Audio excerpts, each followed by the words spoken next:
Welcome to Cross Connections, Season 2, Cover to Cover, as we read along with you each week and discuss the Bible from Genesis to Revelation. Join us as we discover how these stories connect us to God, to our inner selves, and to one another in a world that tries so hard to disconnect us. Welcome back, one and all, to Cross Connections Season 2. As requested, you all wanted to hear about the Gospel of Matthew. Yes, we're trying to go through the Bible from cover to cover, starting at Genesis, ending in Revelations, but we do have you reading the Gospels along the way. So we heard your cries. You want to talk about the Gospels now. We have heard your cry. Just like God, we too are merciful. That's right. And ask, we'll answer and your ye call. shall receive. Yes, ask and the door will be opened unto you, unless we're recording a podcast. Do not open this door. Do not enter. All right, so what we decided is that we will do bonus episodes every time we have finished a gospel in its entirety, and you have made it through to the end of the Gospel of Matthew. So congratulations. Yay. On top of getting through Genesis, Exodus, and the beginning of Leviticus, you've made it through Matthew. Impressive stuff. So we're not going to go super deep on any of this because we're going to do this every time we get through the end of a gospel. So we're going to get back to Matthew again in a little while. I could look up exactly when we would be doing that, but you all can do it too if you check your... It's about 3 months from now. It's about 3 months from now. So we'll be hitting this gospel about 4 times this year. And so we're just going to go kind of, top level here. So, and we have some questions already that were submitted by folks that we will get to, but keep your Matthew questions in mind, send them along to us, and we will circle back to that. So before we get too far in, this is the Gospel of Matthew. Where does the Gospel of Matthew come from, and where does it sit relating to the other 3 Gospels we have? So you may remember, and we've referenced this several times in the podcast, that in the year 70 AD, the temple in Jerusalem is destroyed by the Romans. It is a major, major, major event in the ancient Near East. They don't just destroy the temple, they also do another destruction of Jerusalem. This is different than the destruction of the temple in Jerusalem that was done in 586 BC by the Babylonians, which we've also talked about. This is the second destruction of the temple, and it's the last destruction of the temple, and it's never rebuilt. Been rebuilt since. Yeah, real estate issues. And right. It's a hot real estate market, as I said. It's not just that the building was destroyed, it's that the people flee from Jerusalem. And they go all over the place and to seek refuge. A whole bunch of them go north to Syria, mostly Antioch in Syria. And so most scholars believe that the Gospel of Matthew is written in Syria post-destruction of the temple. We think somewhere around the year 80 to 90 is when it is written. And here's what's going on in this community of refugees whose homeland has been destroyed and whose temple has been destroyed again, is they're asking a lot of questions. And so you have 2 different communities that are fleeing Jerusalem and going to Syria. You have Jews and you have Jewish Christians who were Jewish and are now Christian. And they're in Antioch, Syria, trying to figure all this out. And asking the big... Go ahead. I'm sorry.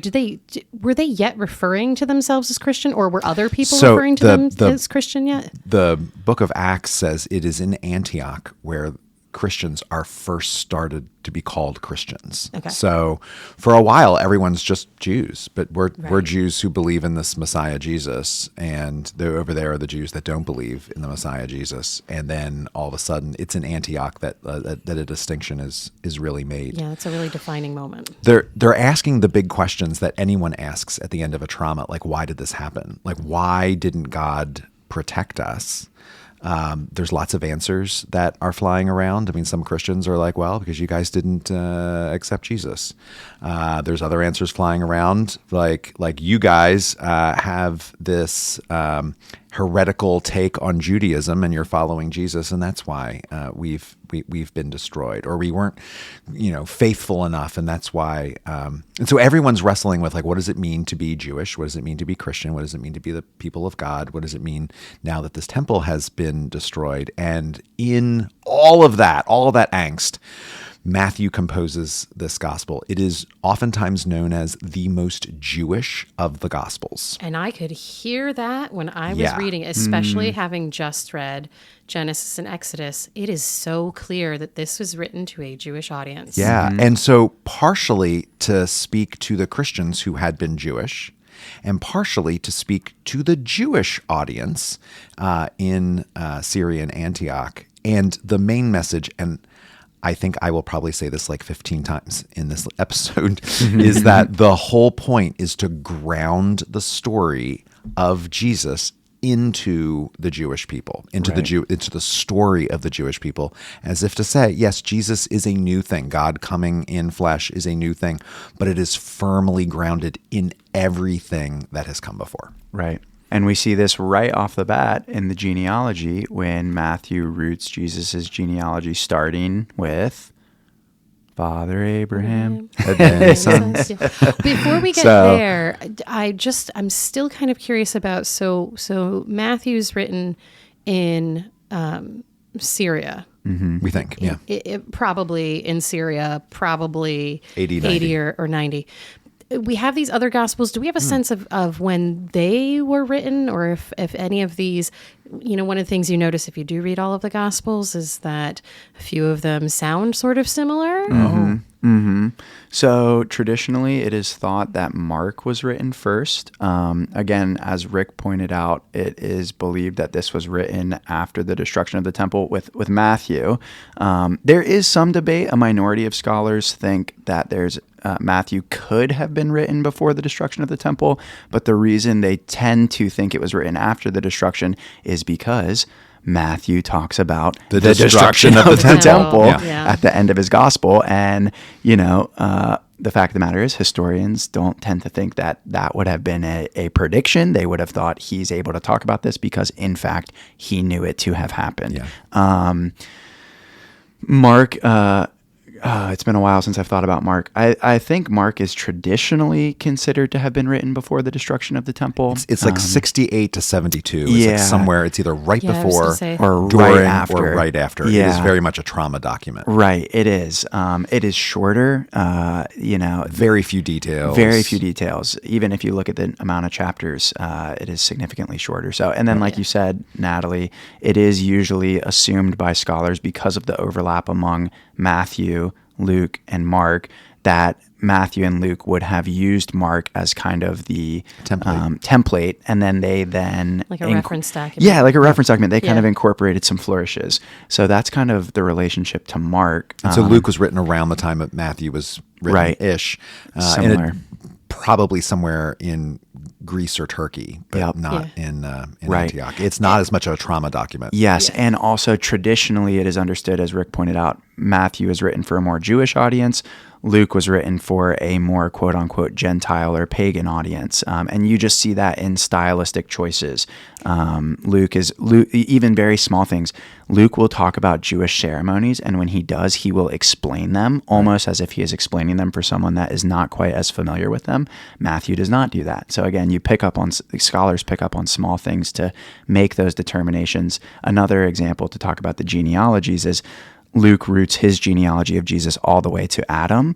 The sense there theologically is maybe Luke is giving a very expanded account and trying to make sense of why God would incorporate the Gentiles into his salvific plan. Matthew is more focused on Abraham, Jesus' Jewishness. If he's writing to a more Jewish audience, he's trying to kind of explain this is what Jesus means for us Jews who believe him to be the Messiah. Mark's kind of just doing his own thing. He is.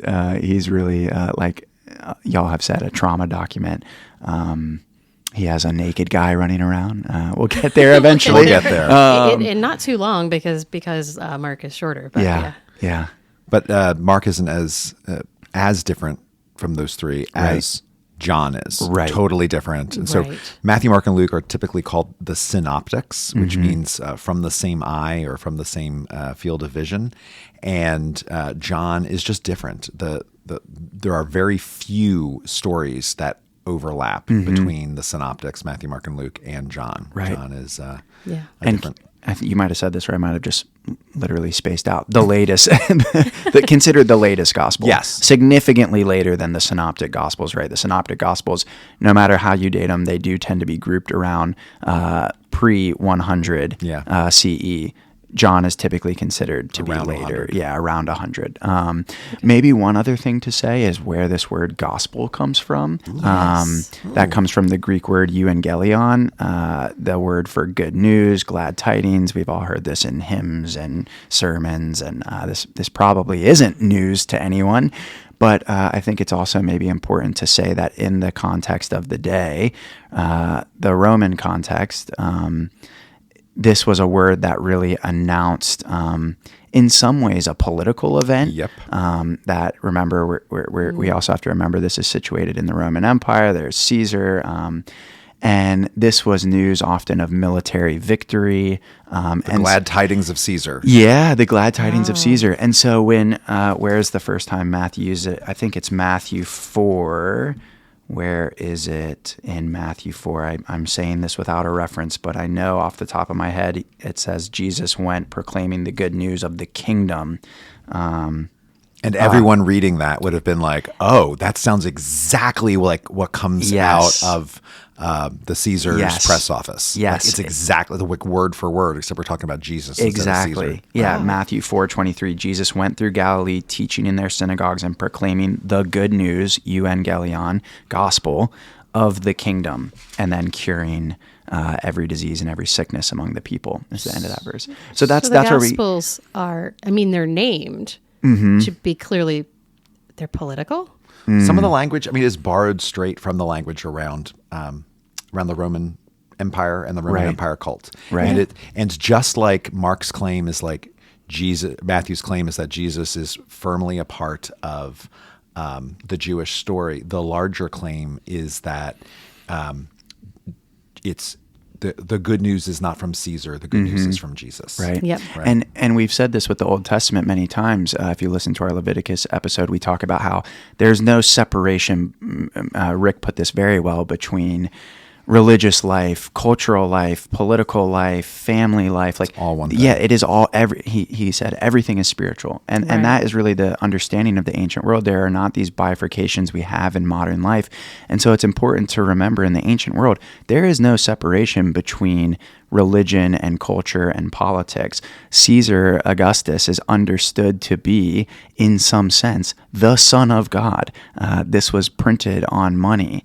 And when these good tidings, these press offices, or press releases, I should say, of Caesar come out, it is often connected to the Roman imperial cult. There's an understanding that we are being blessed by the gods in these military victories. So there's no separation. And think about like the destruction of Jerusalem had been called for by Caesar, by the Roman political arm, and now in Syria, as people have fled, Matthew is saying, the real leader is not Caesar. The real leader is Jesus. Right. The real kingdom is not the Roman Empire. The real kingdom is the kingdom of God, the kingdom of the heaven. It's like, nope, you're wrong. Yeah. We got it. And against all evidence too. Oh, right?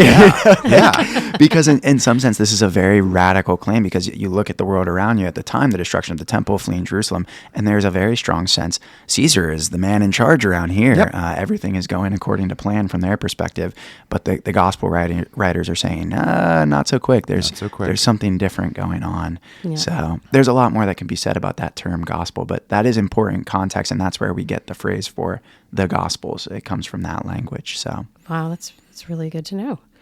All right, so we were about to hit on the genealogies. Let's answer that or have that discussion in response to a question that we got via Spotify from Bruce, who said, I appreciate you including some discussion on the New Testament readings as well. Here you go, Bruce.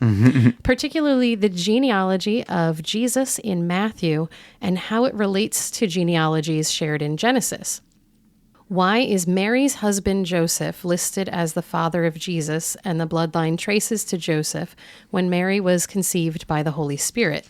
What significance is there that the bloodline of Jesus stopped with Joseph?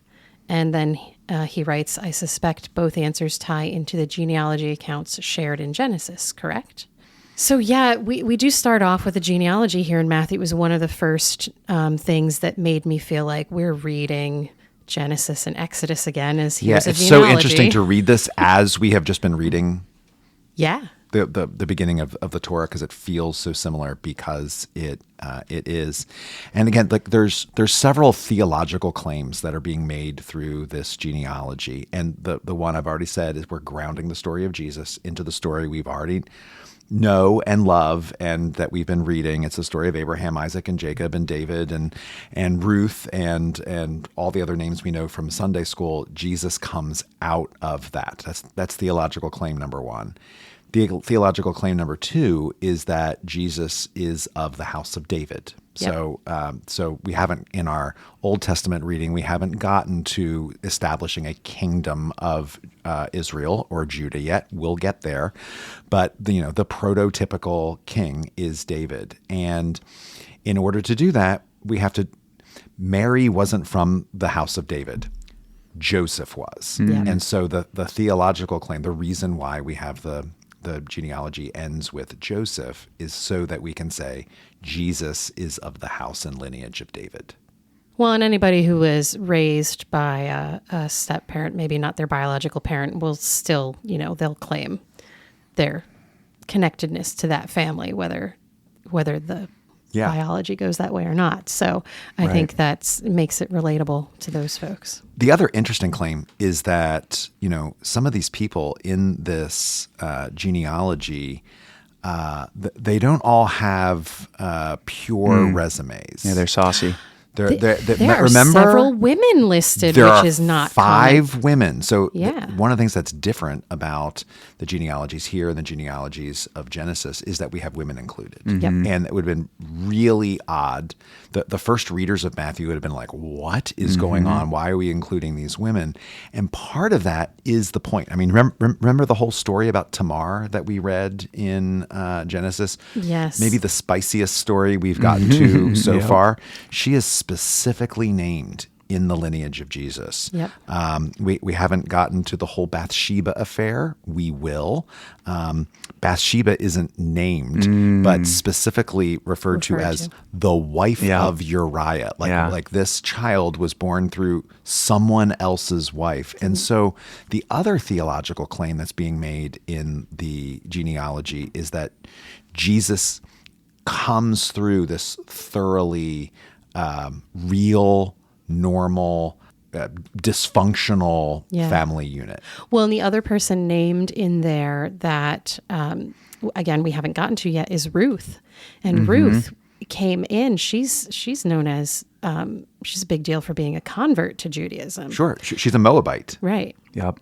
So her inclusion is also, particularly because you're writing to a Jewish audience who would have known her and her significance in that way. Right. And Rahab as well. Yeah. Rahab is not an Israelite. We'll get to her in Joshua and a prostitute. A prostitute. Yeah, a right. prostitute. So specifically named. And again, Yep. like if you were trying to make this a really like dainty document and like just, put everything in the best light possible, you would not have included these names in here. You would have like shoved them under the carpet.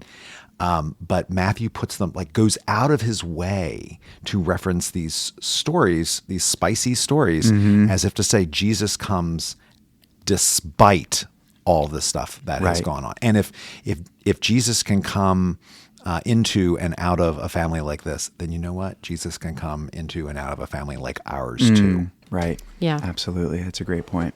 Yeah. I also feel like there's a little bit of, we're trying to name something theological here. And as we've said, there's a few things that the Bible is not necessarily super concerned with. For example, maybe they're just not super concerned with all of the biology. Right. I do want to since we're in the early part of Matthew, we have lots of callbacks here. I think I mentioned this in our episode in Exodus, but lots of callbacks to the Exodus. So just like in the story of the Exodus, Pharaoh wants all the male children thrown into the Nile.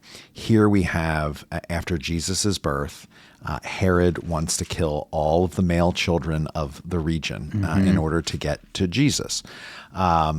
And so very similar diabolical leader stuff going on. The Holy Family ends up going to Egypt because Joseph is warned in a dream, just like the Joseph of the Old Testament was a big dreamer and could interpret dreams and had dreams. Like, it's another callback. Then he was also told to accept Mary as his wife, despite everything. He was going to let her go. Yeah. And God came to him in a dream and was like, no, Joseph who dreams. That's another Joseph who dreams. And then he gets told in a dream that Herod has died, and so the coast is clear. And so the Holy Family make a mini exodus, a journey from Egypt back to the Promised Land, just like Moses and Joshua and all the people. Finally, when Jesus' first major public act of ministry in the Gospel of Matthew is he climbs a mountain. Yeah, right. Just like Moses goes up to receive the 10 Commandments and the blueprints of the tabernacle, Jesus goes up and makes a big commentary basically on the laws that Moses was talking about on Sinai. And so we have Jesus in the early parts of Matthew like a new Moses. Yep. Yeah. And we have like a new Exodus. And I always think about it like Jesus did not come to bring us to a new land. Jesus came to bring us to a new kingdom, the kingdom of heaven. Right. But it's still all about redemption. There's so many references in here. I'm sorry. I see you want to say something, Elliot. And this was to fulfill the scriptures when this was to fulfill. I almost want to offer you all a challenge, and I'll do it myself. You're going to go back through Matthew again, maybe on your second time through, write down every time you hear them say, and this was to fulfill the scripture. And then as we're going through cover to cover, see if you can find it as you're going along, reading those Old Testament scriptures. Oh, there's the spot where it said, and your NRSV probably has it in the notes somewhere. The cross-referencing. Yeah, there are explicit citations. Yeah, this is to fulfill. Yeah. And then to Rick's point, it's important to recognize, and this is the importance of reading the Old Testament, that it's not just in explicit citations. It is in everything that is being said, and you have to pick that up. When Jesus goes down to Egypt, he doesn't say, and this is to be like the Exodus. It would have been You're known. expected to. Yeah, because in the work. culture of this writing, that would have been immediately implicit to them. And so it's important to remind ourselves we are removed from this writing, and therefore we need help with some of that original context. And that is what so much of the work of reading these early scriptures are going to do for you. 2 thoughts on comments you made, Rick.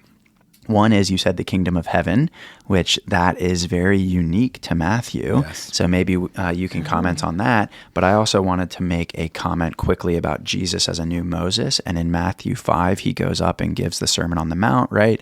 And you pointed out very helpfully how that is meant to evoke this Mosaic receiving and giving of the law.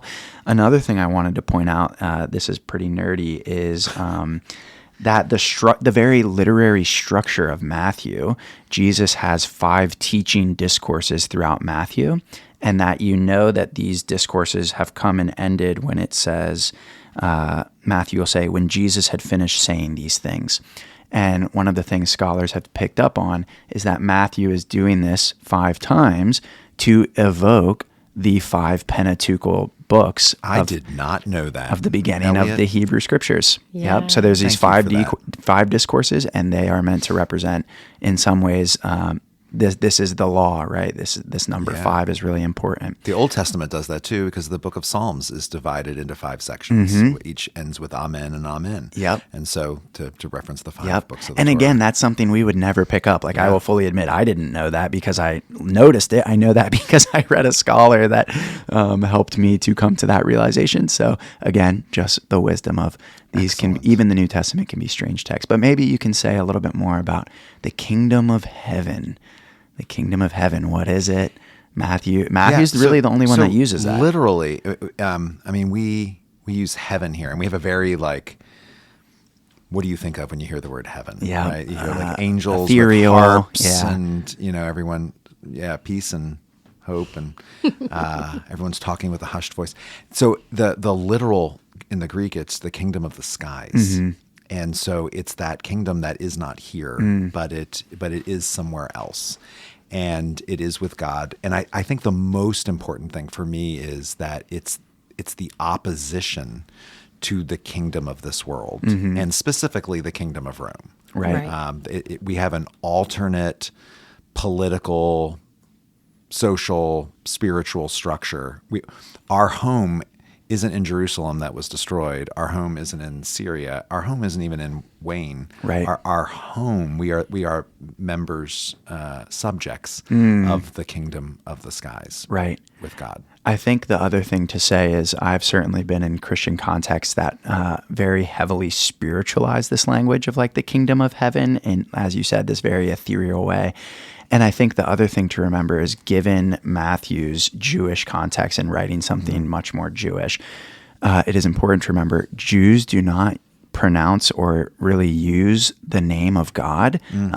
In Greek, they use the word Lord, Kyrios, to translate often the Hebrew name. But I think part of this too is just that Luke is attempting to be even more respectful than saying the kingdom of God, which is we would never think of like, oh, that's Matthew. Matthew is attempting to be even more heightened, have a heightened attunement to this like Jewish respect. Instead of saying the Lord's kingdom, right?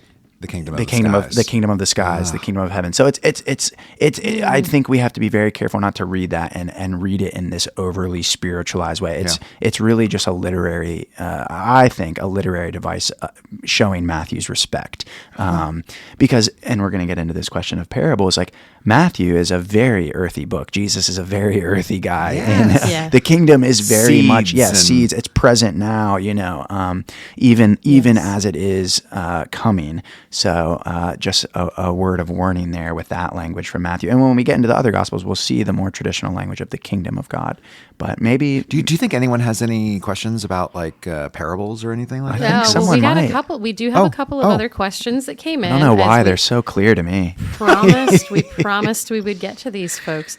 The first person who has a question is Allie in Drexel Hill, and hers are about some of the early bits of Matthew here, so we will listen in. Good morning. This is Allie. I have a question because I feel like there's some contradiction here in Matthew. From this week's reading, I noticed in Matthew 5, it says, starting in verse 14, "You are the light of the world. A town built upon a hill cannot be hidden.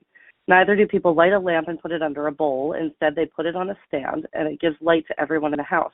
In the same way, let your light shine before others, that they may see your good deeds and glorify your Father in heaven." But then in Matthew 6, it seems to say the exact opposite, where Matthew 6, verse 1, "Be careful not to practice your righteousness in front of others to be seen by them. If you do, you will have no reward from your Father in heaven." How do we reconcile these two? One saying, "Careful to others and let that glorify God," and then the other saying, when you do good deeds or when you pray, do it in private so that you're not a hypocrite and so that you're not being ostentatious and showing off to others. Where's the middle ground, and how do we do both of these things? Thanks. Great question, Allie. Thank you so much. Really, is so good. I think it's all about like what's going there is some awkwardness here. I get it. And it's all about the internal intention. The thing that ticks Jesus off more than anything in the Synoptic Gospels is hypocrisy, yeah. and doing spiritual things for the purposes of things that are not spiritual. Yep. And so he like hammers the Pharisees for all of their outward shows, because not just because they're doing it outwardly, but because they're doing the things outwardly so that everyone will be like, oh, look at Elliot, look how spiritual he is. He's always praying. That's what everyone always thinks. They do. He's always sitting in his office with the scroll of the Torah and, tithes everything, mint, dill, and cumin, but his heart isn't pure. Like that's where Jesus goes all the time. And so, of course, Jesus wants us to live our lives, our spiritual lives, out in public, right? He wants us to be people of truth and love and grace and mercy and all of that, but not so that other people will, think we're great. Yeah. In the Message translation, Eugene Peterson says, be especially careful when you're trying to be good so that you don't make a performance out of it. It might be good theater, but the God who made you won't be applauding. Right. Yeah, I think that's very helpful context. It does relate to some degree to the intention of what's being done. Is this being done from, a pure heart, or is this being done in a hypocritical, performative kind of way? It's not about whether it's outward or inward per se. Though, I mean, Jesus in Matthew 6 is like, go into your closet to pray. But instead of making a show. Yeah, instead of making a show. And like, right. Have you ever seen someone who made a show of their prayer? Right, like, yes. I mean, oh my goodness, sometimes Lord. Yeah. Yep. Like you get like the 15-minute long pre-dinner prayer from something like, you're like, come on. Like, Yeah. That's such a good example. We all know it when we see it, right? Yep. We all know it. And I think some of this, it kind of comes back around later on in Matthew when Jesus is calling out hypocrites and trying to tell people to watch out for those who claim to be the Son of Man but are not. It's kind of a similar thing. The idea that there are people who speak his name, pray publicly,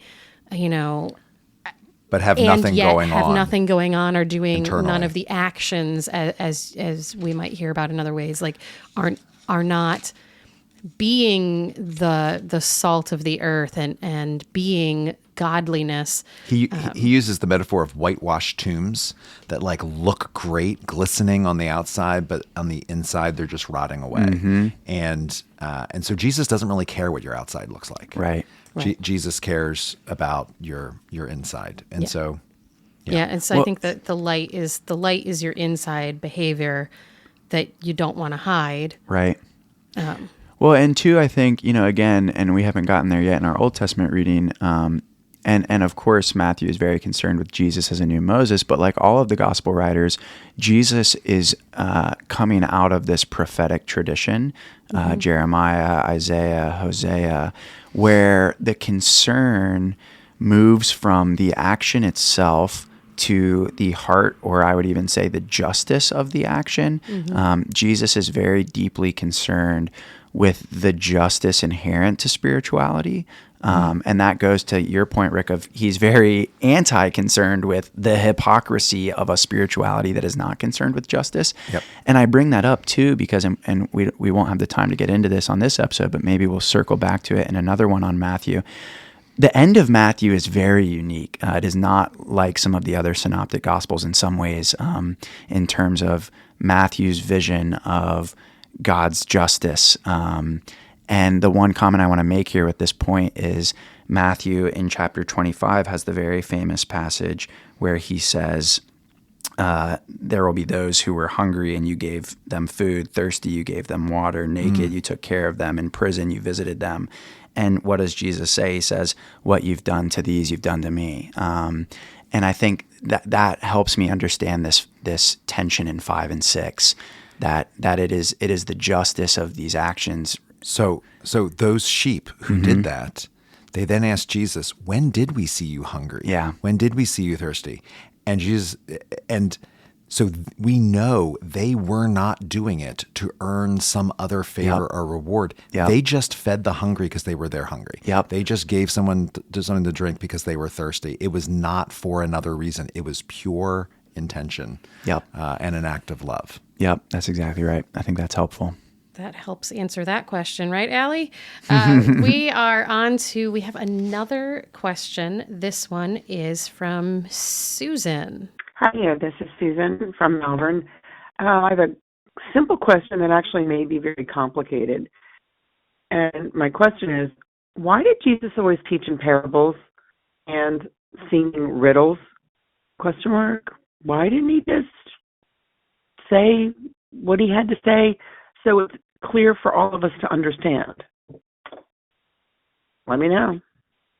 Susan, that's a fantastic question, because not only do we have a hard time with the stories, but so do the people there with Jesus.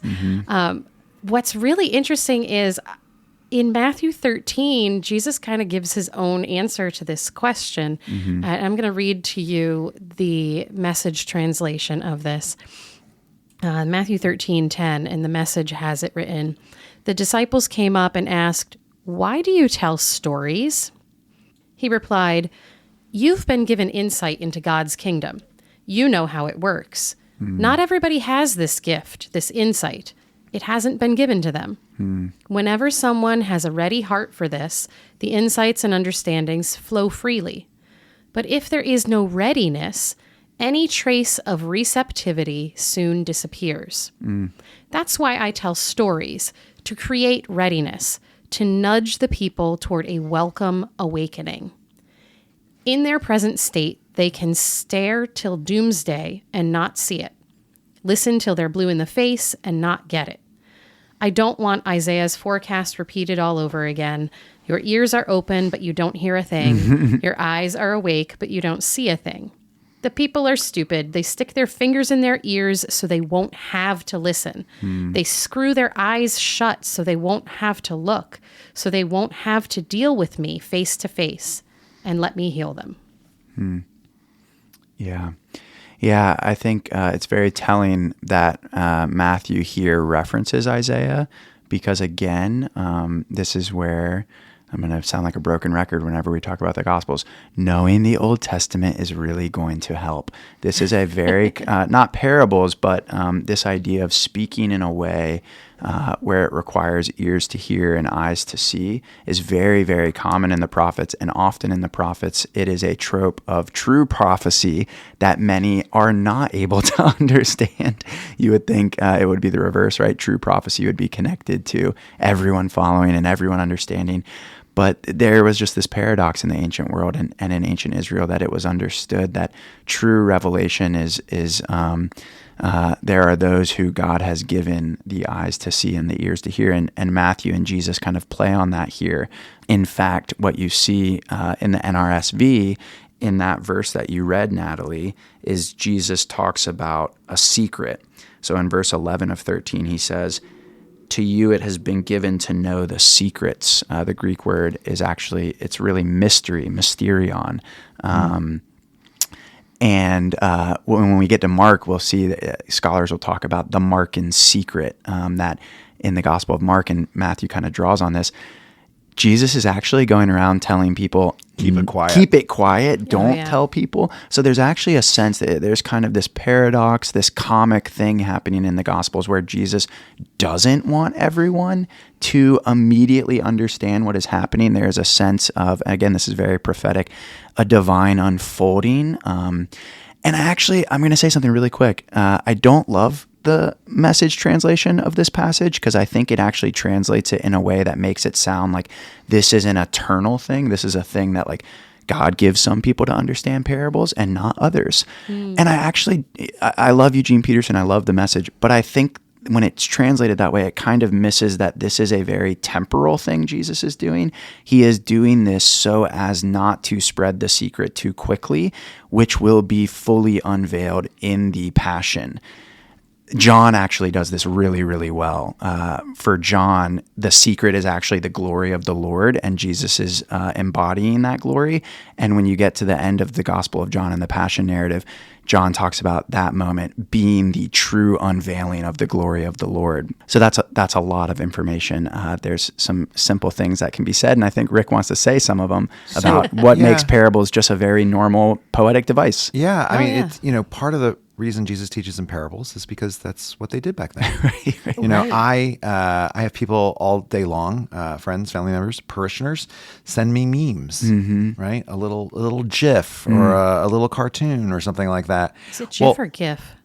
Oh, I always say GIF. Get it I think wrong. it's GIF. GIF is the peanut butter, Rick. Okay.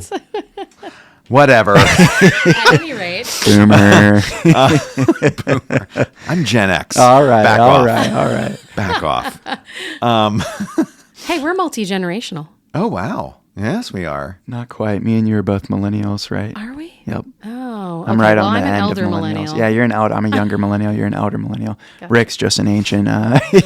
Different generations have different ways of communicating. That's right. Right. That's right. And so, like, why did this person send me a meme instead of just tell me what they wanted to say? Well, it's because memes are something that are in our culture that we do. Yep. Why does Jesus tell parables? It's because something that was in the culture that they did. It was related to the ancient riddle. Parables are related to the riddle. There's always almost always in a long form parable, there's a moment of surprise. There's something in there that shouldn't be in there, and it's meant to evoke a sense of surprise, delight, or anger or comedy. Yep. People are like, no, you're not supposed to do that. Yep. That's crazy. That's not supposed to happen.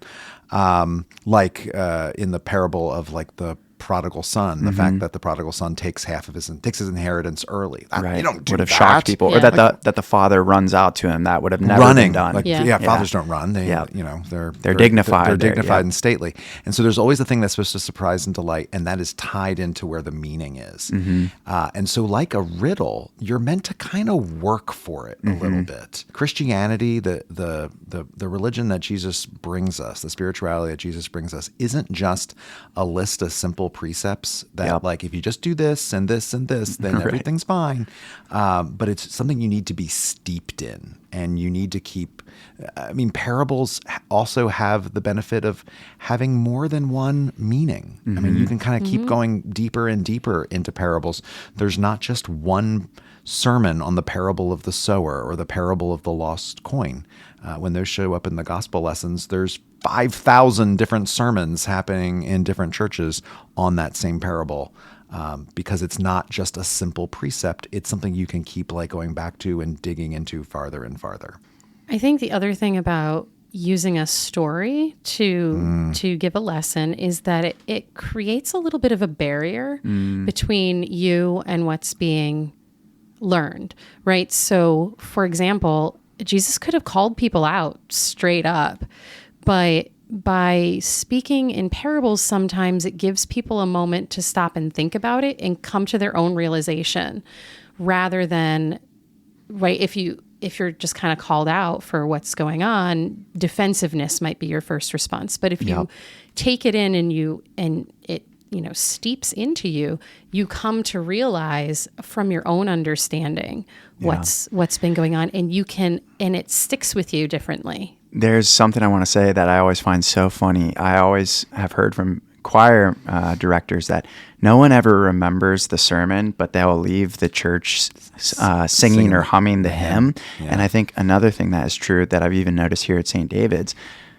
with Rick, and Rick no one preaches. Remembers the sermon. Rick preaches magnificent sermons. That's where you're going with that. No. Rick preaches magnificent sermons. But do you know what people always talk to me about remembering from Rick's sermons?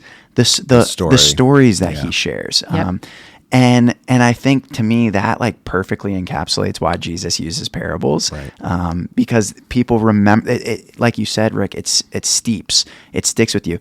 When you go to church on Sunday and it's Wednesday, you don't really remember the like very didactic, prescriptive points the sermon gave, but you definitely remember the story Rick told about being in his underwear next to his neighbor at his first parish house. Yeah.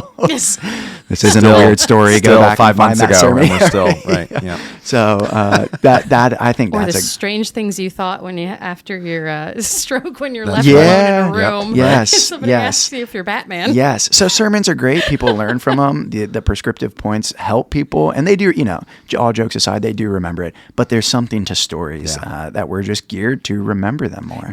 And the stories, the parables that Jesus tells are deeply rooted in the experience of his people, Yep. that are agrarian society.